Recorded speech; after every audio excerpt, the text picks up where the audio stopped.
Imagine this: you're standing in the middle of a crowded room, your voice trembling as you plead for help. You share your story, the struggles you've faced, the weight of your pain, but instead of comfort, you're met with silence. The eyes staring back at you are filled with doubt, or worse, indifference. You can feel the ache deep in your soul as you wonder, why won't they believe me? Why can't they see how much I need their help? How does that make you feel? Hurt? Alone? Invisible? Now, imagine this pain magnified 1,000-fold, stretching across generations. This is the cry of God throughout history, calling to his people to remember and believe the story of his love and salvation. The Bible is filled with these stories, reminders of a God who saves. But just like in that crowded room, there are those who hear these stories in doubt. They question their relevance, their truth, and their power. Yet God, in his infinite mercy, keeps calling, urging us to believe. In Exodus 13 verses 8 to 9, God commanded the Israelites to tell their children about his mighty acts. Tell your son, I do this because of what the Lord did for me when I came out of Egypt. God wanted his people to never forget the miracles he performed to free them from slavery. He didn't just deliver them, he gave them a story to share, a legacy of faith. But how many of us truly believe the stories of old? How often do we pass them off as ancient history, irrelevant to our lives today? Moses warned against this in Deuteronomy 4 verses 9 to 10, saying, Be careful, and watch yourselves closely so that you do not forget the things your eyes have seen.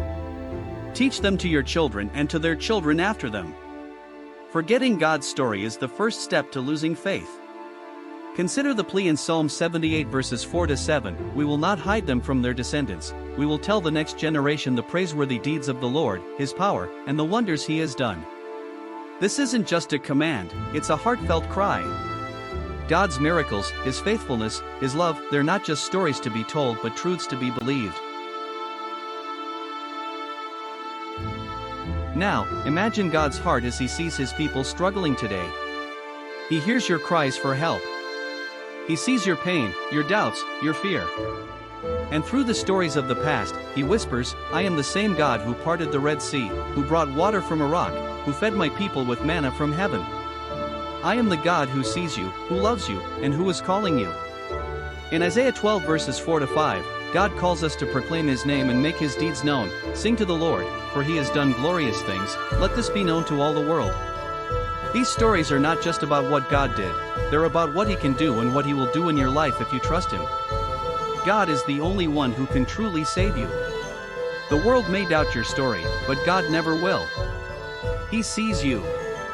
He knows the battles you've faced, the tears you've cried, and the prayers you've whispered in the dark. And just as he saved his people in the past, he stands ready to save you now.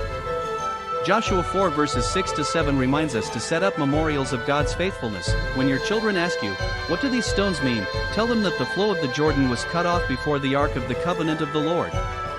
God's saving power is a story meant to be told, a truth meant to be trusted. So I ask you, will you believe? Will you trust the God who never fails, who never forgets, who never stops loving? He is calling you today. He sees your story, and he is writing a new chapter filled with hope, redemption, and grace.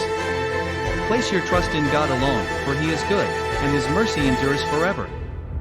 The world may fail you, but God never will. Trust him. Believe the stories of old, for they are the foundation of faith. And remember, as it says in Deuteronomy 6 verses 6 to 9, talk about them when you sit at home and when you walk along the road, when you lie down and when you get up. Let God's truth saturate your life. He is calling you. He is waiting. And he alone is enough.